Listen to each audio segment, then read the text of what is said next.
Okay, there we go. Yes, it is. So, good morning, Francis, and Well, welcome. morning, Charlene. Thanks for having me over. You are most welcome. And I realized that last time we had the session that I didn't introduce myself. So, I am Charlene Pedro, the founder of Conversations Over Coffee, an engaging breakfast session that is celebrating its second anniversary, actually tomorrow, the 14th of May. And we are so excited as we are putting this program online on the 27th of May. And Conversations is a program that is highly engaging. Our watchwords are we seek to inform, we seek to engage, and we seek to inspire. So we always make sure that we touch on those three words when we have our sessions. So Dale, welcome. I'm saying Dale. Is that because I've had that conversation with you and Dale a few days ago? Exactly. I think People so. always do that. Yeah. So Francis, welcome. Thanks I'm so again. glad that you are here. And I know that you're joining us on the 27th. And I just wanted to give people a little sneak peek of who Francis Wade says he is. And from your bio, even before your bio, what I know of Francis, when I think of Francis, I think of the productivity expert. So I hear your name and I think productivity. So I know that you have a vast experience in terms of your professional experience, and that you're also author, having written Perfect Time-Based Productivity, and Amazon top 10 bestseller in time management. And I also know you're an author for the business section Gleaner in Jamaica. So we're really glad to have you.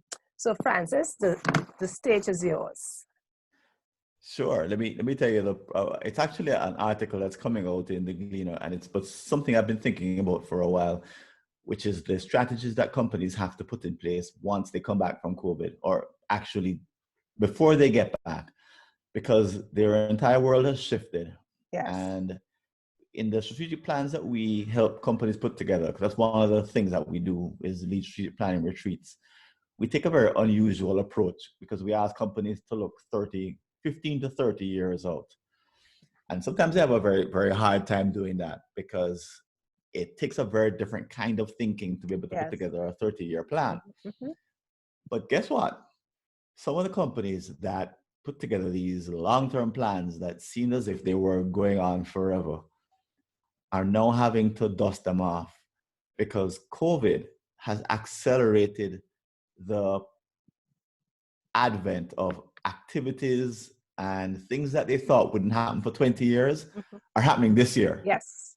So what's happening is that they looked out into the future, saw people's behavior changing, and saw that technology would drive some of those changes. And in particular, there have been financial institutions that we've worked with, one in particular I'm thinking of.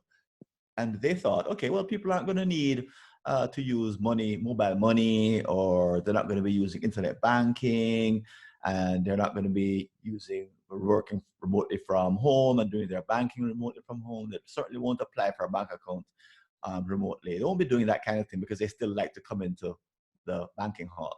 Right. And they said, so I asked them, okay, when do you think half of Jamaicans would be willing to do that kind of banking as a part of your strategy? When do you think it would be? What's the assumption that's behind it? And they said, oh, okay, maybe 15 years. I think they may have said 2035. Well, turns out that they were wrong. It's happening much, much faster. And essentially, a big chunk of time has to be taken out of their strategic plan. In other words, one of the key assumptions that they made was way off, and COVID has helped to make that way off. So what my article is about, and what I'll talk about on the 27th, is how do you examine these assumptions that were built into your original business model, built into your original strategic plan, sat there unexamined, maybe not even discussed, because you don't need to discuss things that everybody assumes are normal, right? You just accept them. But what COVID has done is that it's caused them to re-examine these core assumptions. And there's a particular way to do it. And it's not just to give it to one person like the board chairman or the CEO to go and figure out. It has to be a group activity. And there's a particular series of steps that I'll talk about on the 27th that I recommend that companies use as they re-examine these core assumptions, because they mean everything in their business.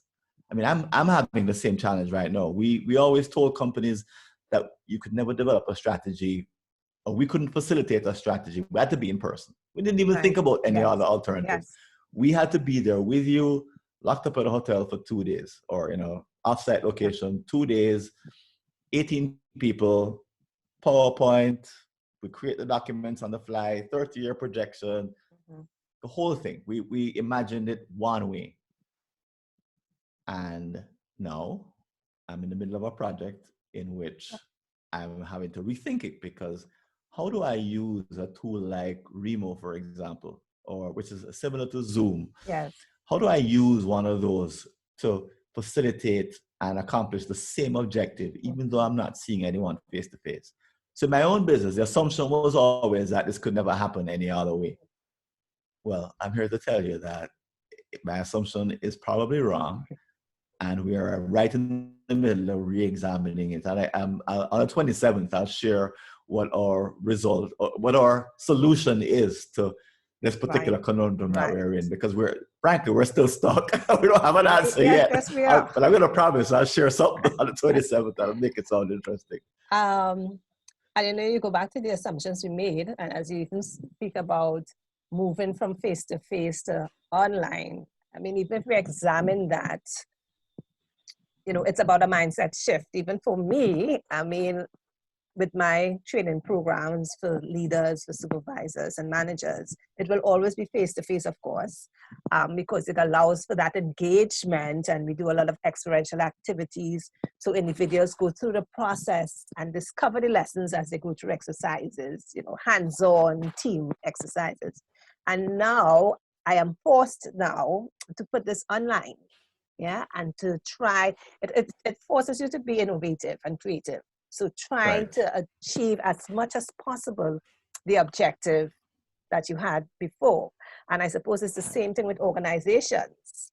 We have to kind of look at our mindset first to examine those assumptions that we would have based our strategic plan on, and open it to the possibilities of those assumptions, so that we can open our eyes and the possibilities to create some goals that we didn't think were possible, or even thought about in the past. So there may actually be some opportunities here for the organization. That's so true, because, for example, using a tool like Remo or a tool like Zoom, there are things that you can do on those platforms that you can't even dream of doing in person. You can't have one person, for example, well, this is more for Remo, you can't have one person talk to anyone else in a private chat in real life, because there's too many people. If you have 100 people, 200 people, 1,000 people in a room, you're limited by the physical space. Yes. But on Remo, you can jump from person to person or from table to table and have private conversations, all video, all around the conference hall, the virtual conference hall. And that allows something to happen that can't happen in person, because in person is just too difficult. Yes. So it points to something else that we've been actually mentioned in a column 2 weeks ago, or a week and a half ago, which is that it's one thing to replicate what you're doing online. So that's the first place people start. And usually bosses are unhappy with what they see when they see the replication, because you can't replicate everything. Conversations with Charlene online is not the same as conversations with Charlene at Jaffa, right? Yes. There was two different things, yes, right? They are. And to come online and expect it to be the same is a mistake, because it'll never be exactly the same. Okay.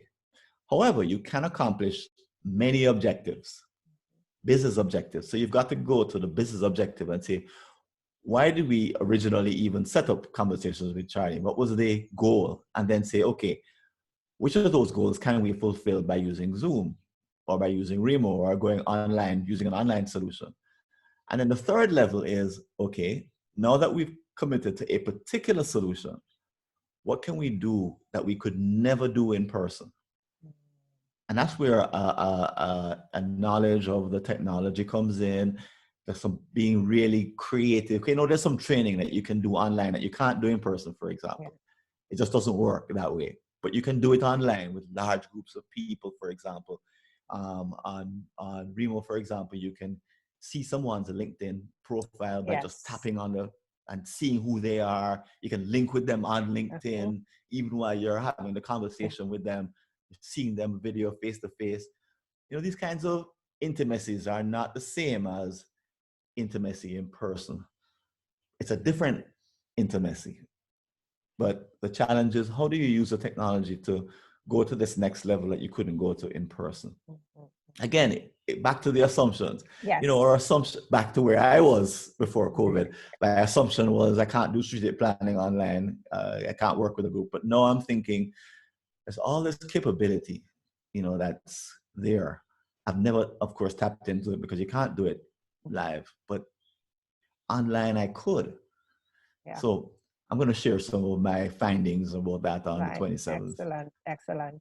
And like I say, even as I hear you speaking, you go back to our mindset. We so have to make that shift.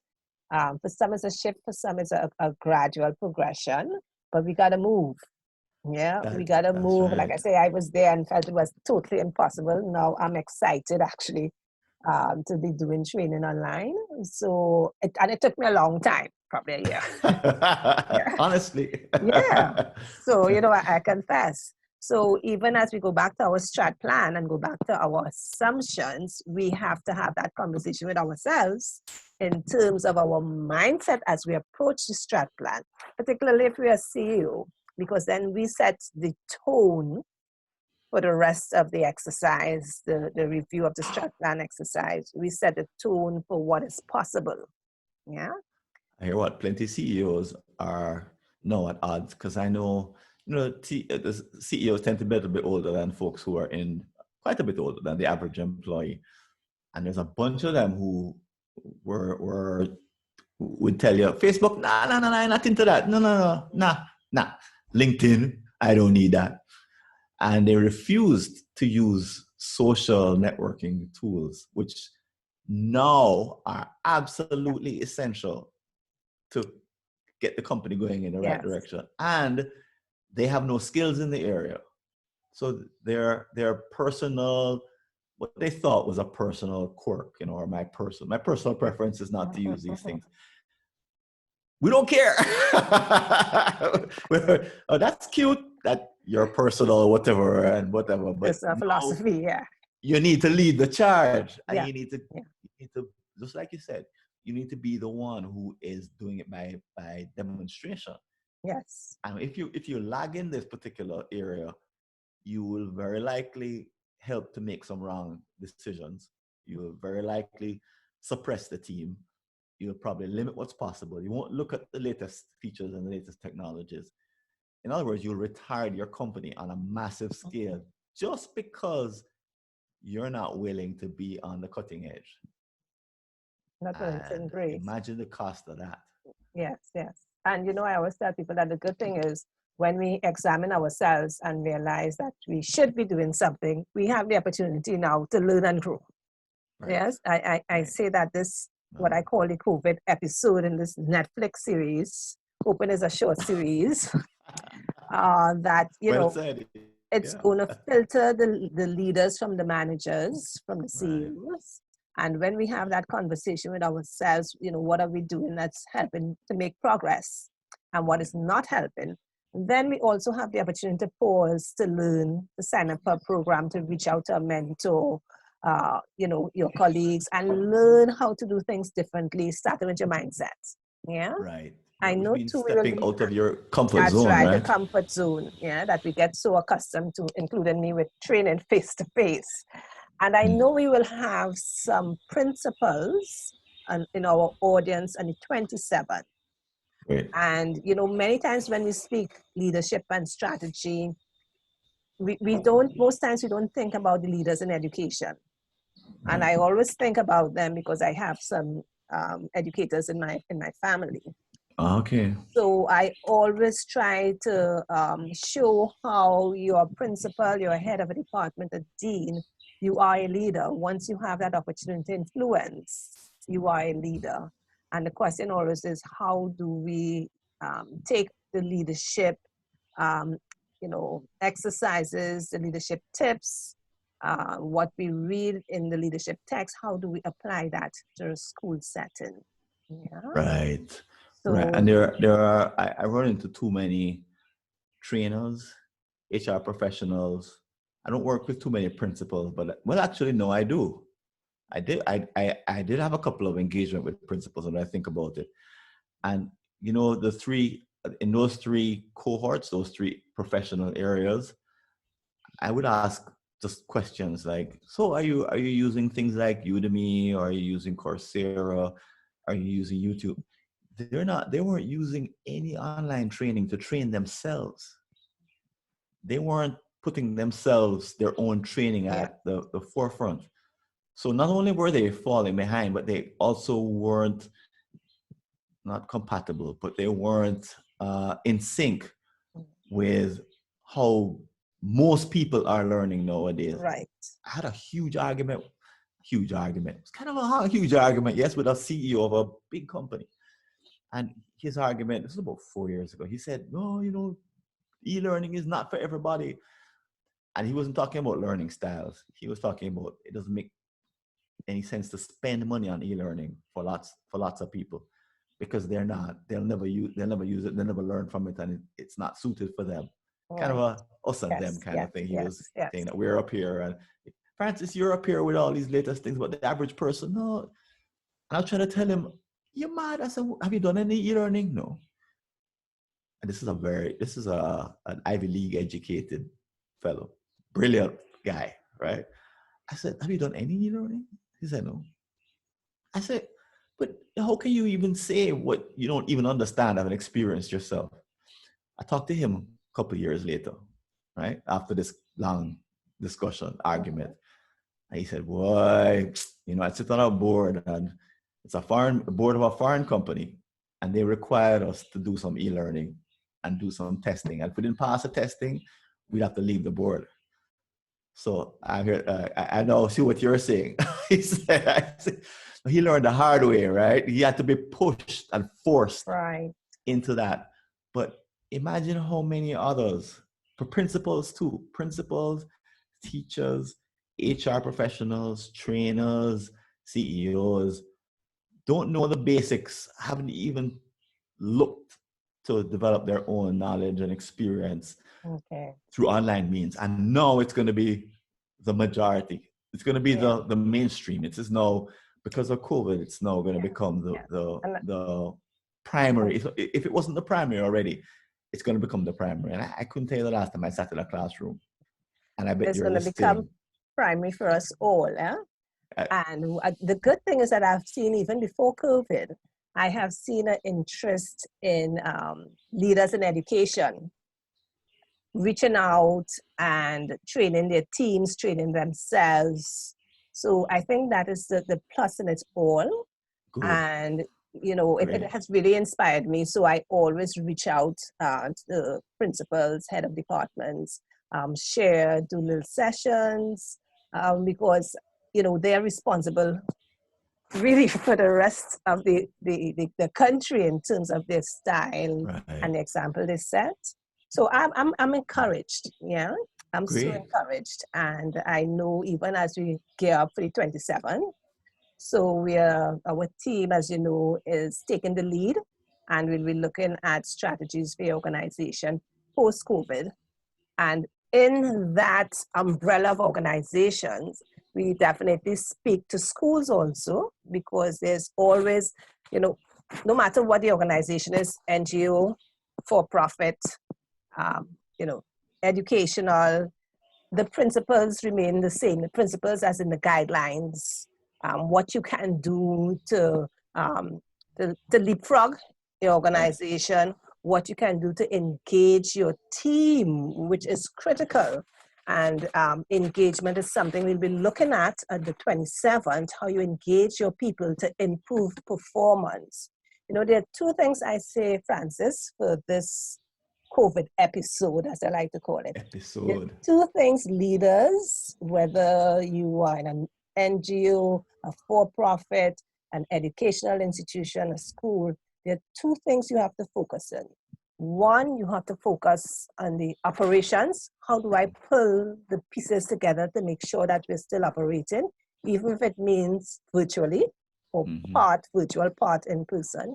And then secondly, how do I engage my people, the people who have to shovel the coal in the engine of the train to make it go? Because, you know, without coal in the train not going anywhere. So we must focus on the people. Up to this morning, I had a conversation with a client about, you know, have you been engaging your people? We don't know where people's mindsets are. And that is something that we must do if we have to put any organization back on track to move forward during the season. So I don't, you know, that's something I'm always pressing, because we must keep our eyes on the people. I call it profits and people. Your profit may be money, your profit may be outcome if you're an NGO or school, but you must focus on those two elements, yeah? The profit and the people, yeah?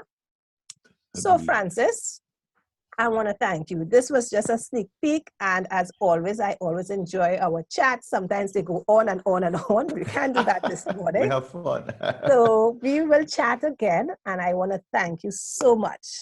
And if you have any closing words before we zoom off. Yeah, just to invite people to be there on the 27th. Excellent, excellent. To not miss this opportunity to be there for the first, be there with their coffee. Yes. I like the idea. Be there with coffee. Your coffee. Yeah, right. Conversation over coffee. And what an opportunity, as you say, to engage and to make new connections. It will be an opportunity to network like no other. Great. As you say, better to network online than in person. Well, right now, yeah. So thank you so much. And we sign off now. So ciao. Take care. All the best. Okay, thanks a million.